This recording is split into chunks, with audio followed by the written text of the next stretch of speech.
Karen Willenbrink Johnson and her husband Jason Johnson invited their friends Martin Yanetsky and Chris Stenzel over to blow some glass. They're working on a series of birds. Karen begins the process by sifting white powdered glass over a ceramic kiln shell.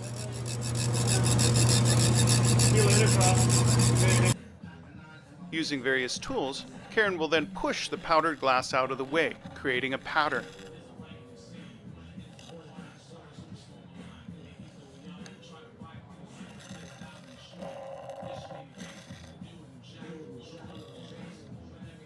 The resulting pattern is then placed in a fusing kiln, brought up to temperature, and fused into a matrix of powdered colored glass. This will eventually be rolled up on the outside of the bubble that the team are working on tomorrow. Today's pâte de verre are in black, and they're already loaded into the annealing oven. As that pâte de verre warms up, Martin is putting the finishing touches on a pair of tweezers that Jason has made for him. The Martin's tweezers, are an exclusive design of Jason Johnson Tools. We'll make the bird. We'll start the bird. We don't finish the bird all the way, but we'll make the basic shape. Martin describes the steps that he'll take to achieve the finished sculpture. So it stays in the center. So it's like this. Just like a little meter, whatever. The most challenging aspect of this piece is creating that bird form in the middle without adding any significant bits. Then we'll finish the bird. Like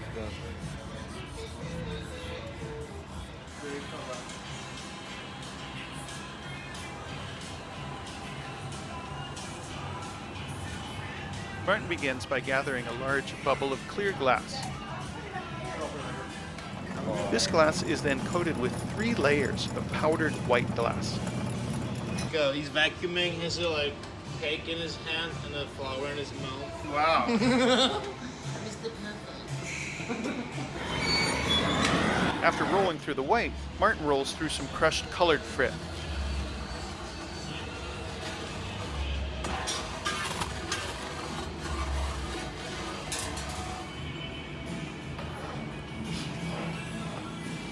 Once the frit is loaded on and melted in, it's time to lengthen the bubble out considerably, creating a perfect foundation to apply the pattern to the outside.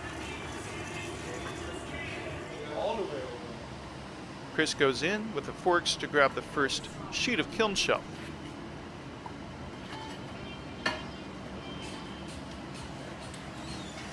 The fusing came out of the kiln at about 1050 degrees Fahrenheit. And now Chris is heating it up so that it can bend at about 2300 degrees Fahrenheit.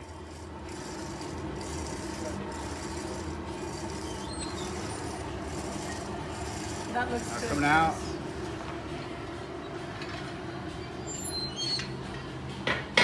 They only have one chance to stick the glass on so that it's soft enough to wrap onto the outside of the bubble. The team will then repeat this process, each time taking less and less glass until the entire surface of the bubble is complete. Stay down on it, yeah. Stop. Right there? Use that on there, Martin. Yeah, more, little inch more. Okay. Can I leave that open? Without turning, that loose glass starts to drip off the side.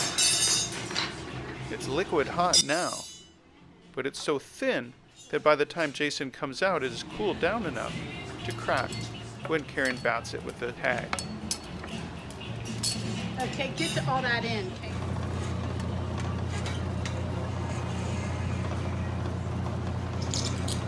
Can you back out a little?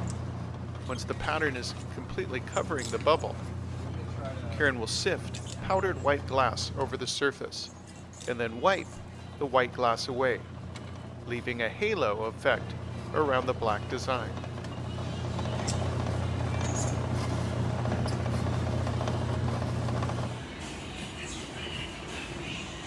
Now we've got all the material and all the color and pattern. It's time to start to shape up the piece.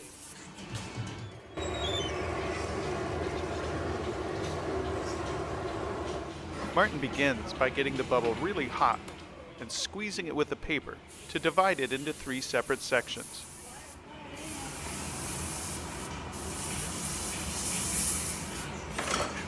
Holy shit.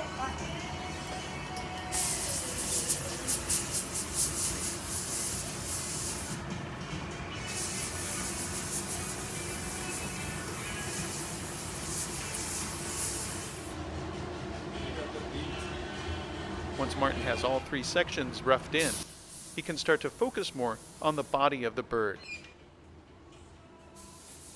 He'll begin to differentiate the front, the head and neck, and the tail of the bird in the central bulb. By holding the bubble up and letting it sink back onto itself, Martin changes the axis for the center section of the piece.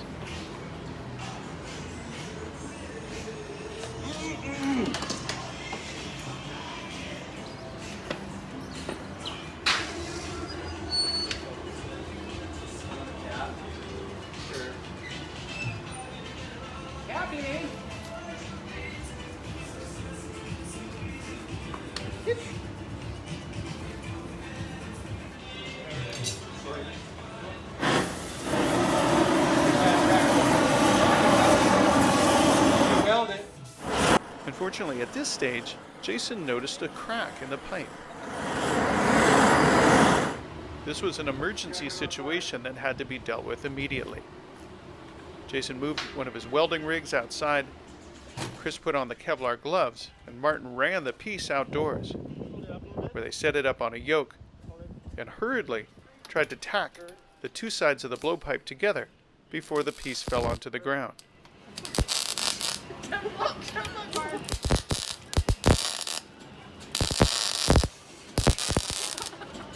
Let's flash. Again, do it again. Got it?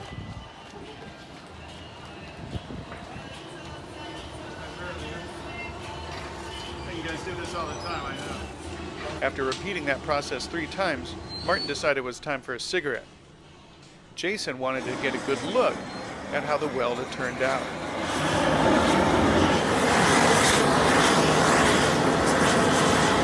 With that emergency out of the way, they can get back to shaping the bird.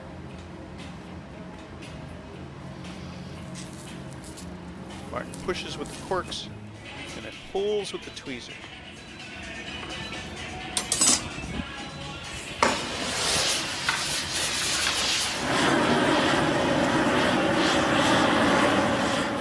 From this point, Martin can begin to elongate the mass of glass, eventually stretching it out into the neck and head of the bird.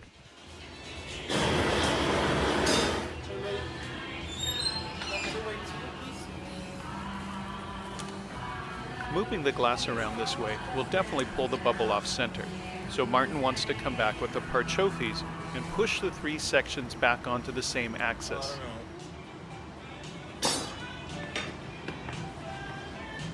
With everything back on center, Martin can start to draw out the tail of the bird.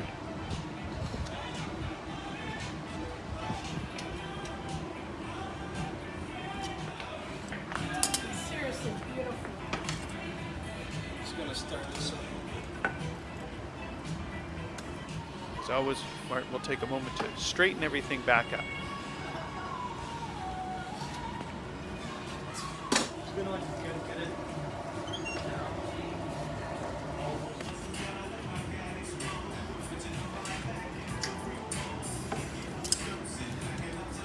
Rather than just pulling a point, Martin wants to move the massive glass along. He still has a lot more to stretch out for the head and neck, so he'll coax the glass along, little by little, each heat.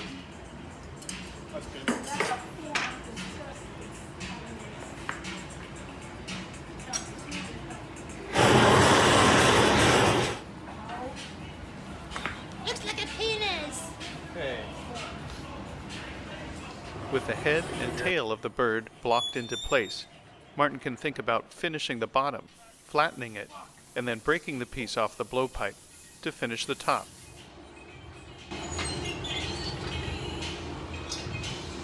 Martin wants to add a large mass of clear, a cheater bit. This will provide a large, stable platform for the punty to attach to.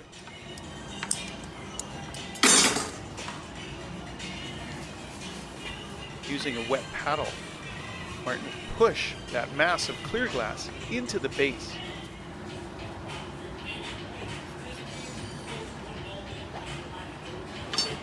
As that cools down, Martin starts to gather up the punty. This will be a large sculpture punty with a cold central core about the size of a pop can. After letting the mass cool down for a few minutes, Martin gathers again, but only halfway up the piece. To let gravity roll the glass back down before pushing it the rest of the way with a marber.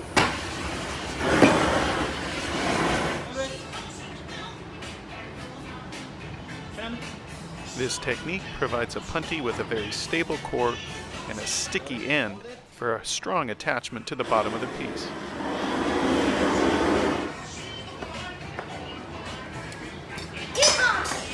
Once Martin says it's time to go, a little water and a tap break the piece free.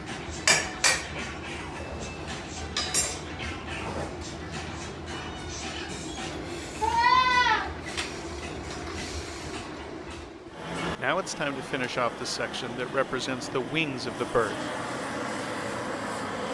Martin begins by stretching the break-off area, and then he'll trim that extra section off. First by squeezing it with the jacks, and then breaking it off the rest of the bubble. He needs that small opening so he can continue to inflate the bubble with the soffietto. The wings themselves get flattened down with the cork pads.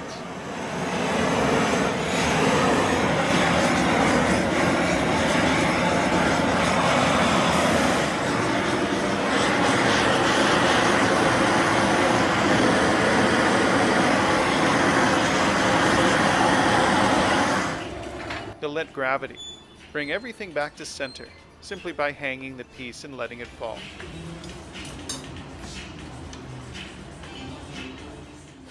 Heron's design calls for the suggestion of the upturned tips of the wings. Martin achieves this look by pushing out bumps with the interior sculpting tool and then pulling the bumps into points with his tweezers.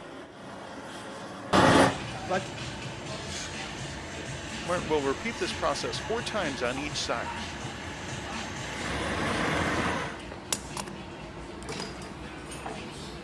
The final step on top is to create a very narrow opening that mimics the spray of feathers around the perimeter. Again, that small opening allows him to re-inflate the bubble from the inside.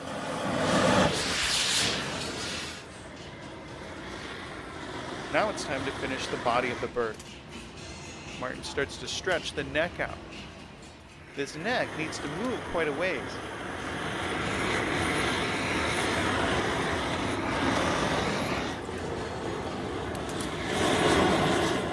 Martin wants to coax the neck along into a very specific curve.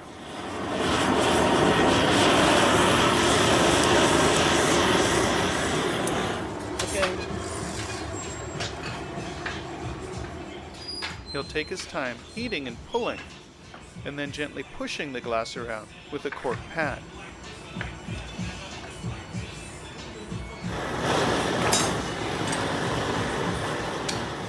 The next step is to add a small tuft of feathers onto the top of the bird's head.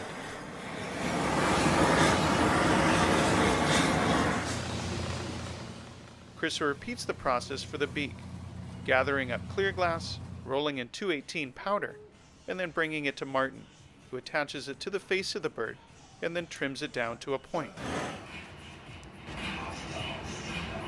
Oh my God. Okay. In Karen's drawing, the bird is looking to the side, so Martin has grabbed the beak with his tweezers and starts to turn the bird's head.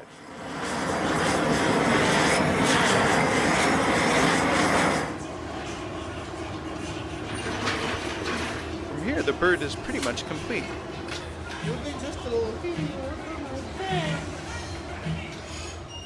Martin wants to take a video for his Instagram followers.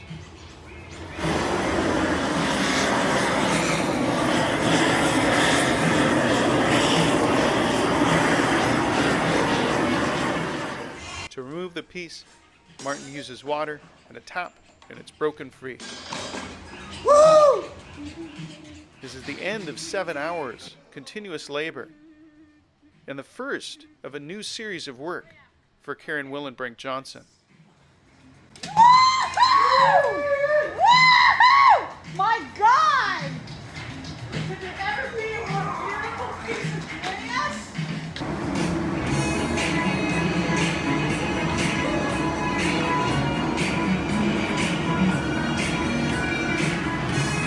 Karen Willenbrink Johnson and her husband Jason Johnson, working with Martin Yanetsky and Chris Stenzel.